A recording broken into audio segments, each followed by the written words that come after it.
Bonjour, bienvenue dans Une minute pour convaincre avec Amoureuse, premier roman de Frédéric Baptiste.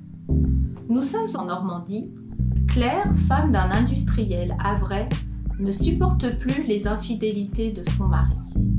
Elle se consacre à sa fille Charlotte, mais n'est pas heureuse.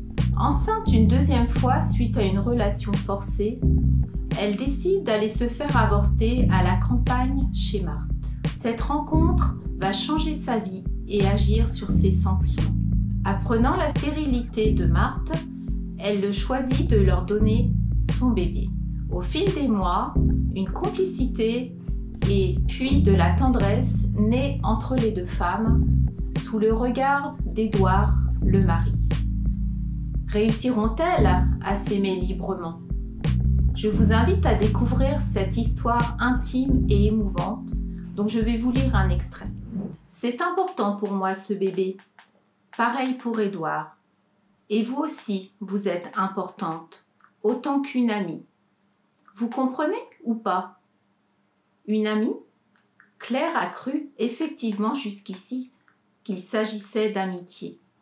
Leur complicité, leurs échanges, leur avis commun sur tel ou tel sujet ont tissé entre elles un lien sincère. La tendresse également que Marthe lui manifeste, qui rend son séjour si plaisant et qu'elle lui rend volontiers, en tout bien, tout honneur, évidemment. Un tempo commun s'est créé au fil des jours, sans qu'il soit nécessaire de faire trop de compromis, chacune respectant le territoire et l'indépendance de l'autre.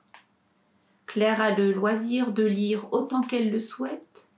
Marthe jardine, reçoit parfois quelques corps en peine qu'elle rafistole comme elle peut. Elles se répartissent les tâches ménagères. Le quotidien est facile. Claire a insisté auprès de ses hôtes. Il n'y a aucune raison qu'ils soient ses domestiques.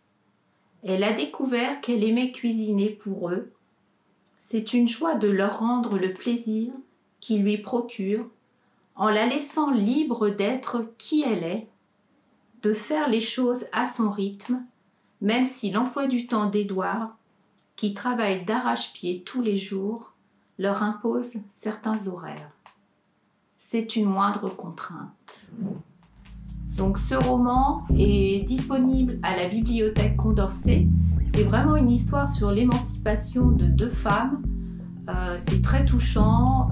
Voilà, je pense que je suggérerais à l'auteur qui est scénariste d'en faire une adaptation. Voilà, bonne lecture.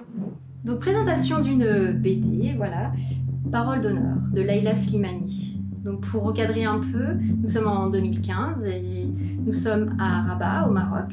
Et Leïla Slimani, suite à l'intervention pour la présentation de son dernier ouvrage dans le Jardin de l'Ogre, fait la rencontre d'une jeune lectrice. Cette jeune lectrice qui est passionnée par Leïla Slimani lui fait part sans tabou de sa sexualité en tant que jeune marocaine et également la vie compliquée pour beaucoup de personnes qu'elle peut connaître également, des femmes du Maroc. Donc au travers de cette bande dessinée, Leïla Slimani, d'origine franco-marocaine, se donne la possibilité de donner la parole au travers de dessins d'un grand nombre de femmes qui sont concernées par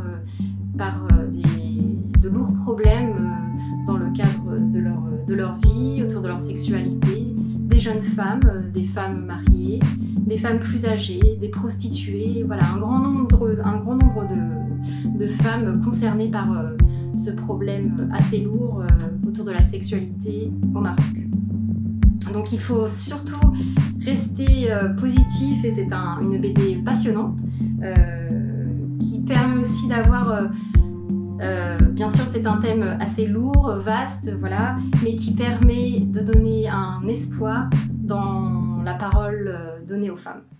Chers lecteurs, vous pouvez donc découvrir cette bande dessinée à la bibliothèque Condorcet, mais également en ligne sur la plateforme Isneo, accessible à tous. Bonne lecture!